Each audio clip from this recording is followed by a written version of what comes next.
नियोग की प्रथा के माध्यम से उनके जन्म की असामान्य परिस्थितियों के बाद 3 राजकुमारों धृतराष्ट्र, पांडु और विदुर ने हस्तिनापुर के शाही महल में अपना जीवन शुरू किया। अपनी दादी सत्यवती की सतर्क निगाह और प्रतिष्ठित भीष्म के बुद्धिमान मार्गदर्शन के तहत तीनों राजकुमार एक साथ बड़े हुए।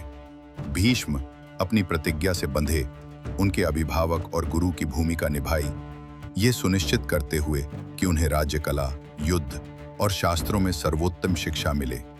सबसे बड़े धृतराष्ट्र हालांकि जन्म से अंधे थे, उनमें अपार शारीरिक शक्ति और एक तेज बुद्धि थी।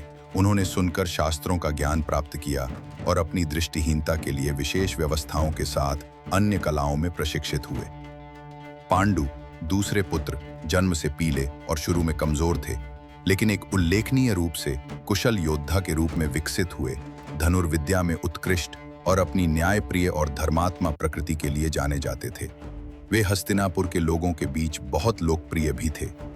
एक दासी के यहाँ जन्म लेने वाले विदुर अपनी असाधारण बुद्धि, धर्म के अद्वितीय ज्ञान और अटूट सत्यनिष्ठा के लिए प्रतिष्ठित थे। वे अपने बुद्धिमान परामर्श के लिए सभी द्वारा सम्मानित थे। जैसे जैसे राजकुमार वयस्क हुए, हस्तिनापुर के सिंहासन के उत्तराधिकार का प्रश्न एक दबाव का मामला बन गया। धृतराष्ट्र सबसे बड़े होने के कारण पारंपरिक रूप से उत्तराधिकारी होते। हालांकि उनकी अंधता ने राजशाही के स्थापित मानदंडों के लिए एक अनोखी चुनौती पेश की। बुद्धिमानों और स्वयं भीष्म द्वारा सावधानी पूर्वक विचार और विचार विमर्श के बाद यह निर्णय लिया गया कि पांडु एक न्यायप्रिय और सक्षम शासक के सभी गुणों के अधिकारी और बिना किसी शारीरिक बाधा के सिंहासन पर चढ़ने के लिए अधिक उपयुक्त विकल्प होंगे।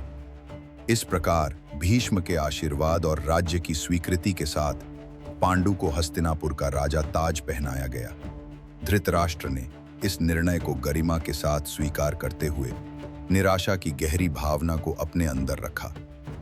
नियत समय में धृतराष्ट्र का विवाह गांधार की राजकुमारी गांधारी से हुआ, जो अपनी सदाचारी प्रकृति और अपने पति के प्रति अटूट भक्ति के लिए जानी जाती थी।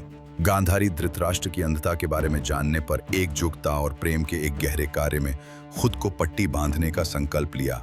अपने शेष जीवन के लिए उनकी अंधेरी दुनिया को साझा किया।